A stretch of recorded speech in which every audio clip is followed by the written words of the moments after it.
There is a strange moment when phones stops feeling ordinary. You notice it, and suddenly it feels like a hidden rule of being human. The question is simple. Why do phones feel addictive?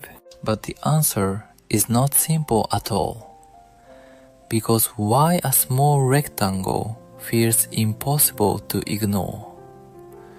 This is not just trivia. It is about the way your brain tries to keep you alive, connected, and oriented in the world.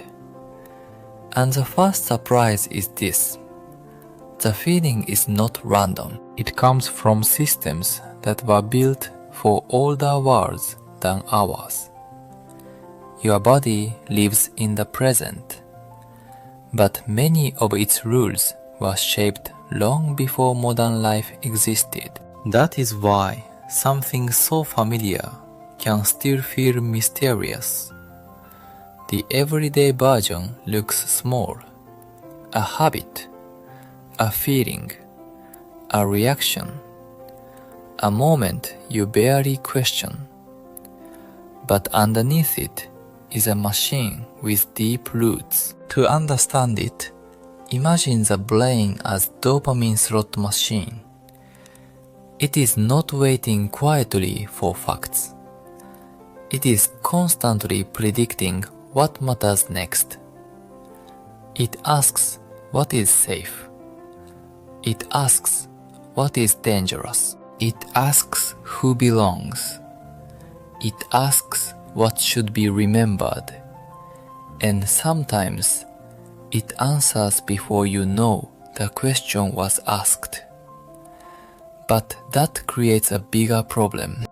If the brain is trying to help, why can the experience feel so confusing? One clue is that the brain does not care about truth first. It cares about usefulness. A useful shortcut can be wrong and still survive. A quick alarm can be false and still protect you. A strong feeling can be exaggerated and still guide behavior. This is one of the deepest patterns in human psychology. The mind is not a perfect mirror. It is a survival instrument. And survival instruments are biased toward action. They make the world feel meaningful, urgent, or strange, when that feeling might change what you do. But the story gets stranger.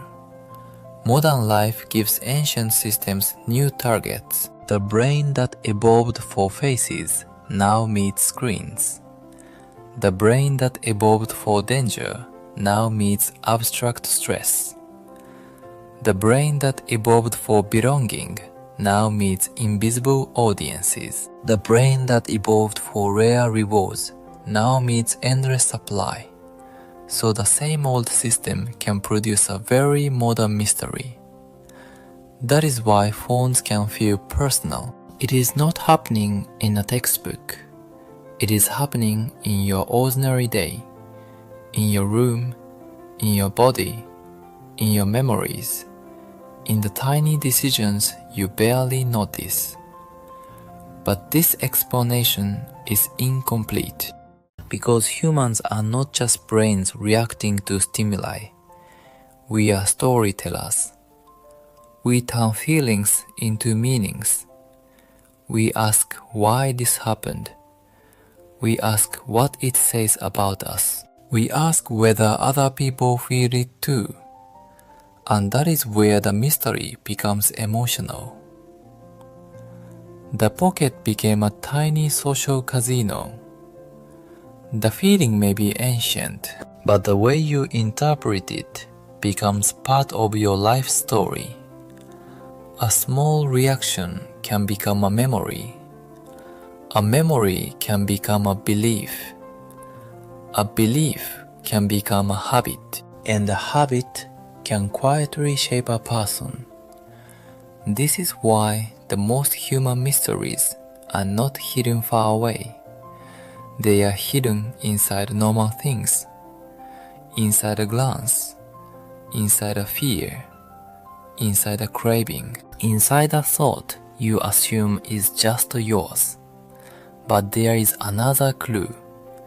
Many of these experiences become stronger when attention gets trapped. The more you look at the feeling, the larger it can become. The more the brain repeats a pattern, the more familiar it feels. And the more familiar it feels, the more natural it seems. That does not mean the feeling is fake. It means the feeling is constructed, built from body signals, built from memory, built from culture, built from prediction, built from what the brain thinks might matter. So the real question is not only why phones happens. The deeper question is why it feels so real. And the answer may be that realness itself is one of the brain's creations. Your mind does not simply receive the world. It edits the world. It highlights some parts. It hides other parts. It adds emotional color. It marks some moments as important. And then it hands you the result as experience. Most of the time, this works so smoothly that you never notice it. But when it glitches, exaggerates, or reveals itself, you get a human mystery. A normal moment suddenly becomes strange. A familiar feeling suddenly asks for an explanation. And you realize that being human is not as obvious as it looks. Maybe phones is not just a problem to solve. Maybe it is a clue that your mind is always building your world. A clue that your body remembers all the rules. A clue that your ordinary life contains ancient machinery. And maybe the strangest part is not that this happens. The strangest part is that it happens every day. Quietly, automatically, inside you. So the next time you notice phones, do not dismiss it too quickly. It may be your brain revealing one of its hidden designs. And once you see that design, the ordinary world becomes a little less ordinary.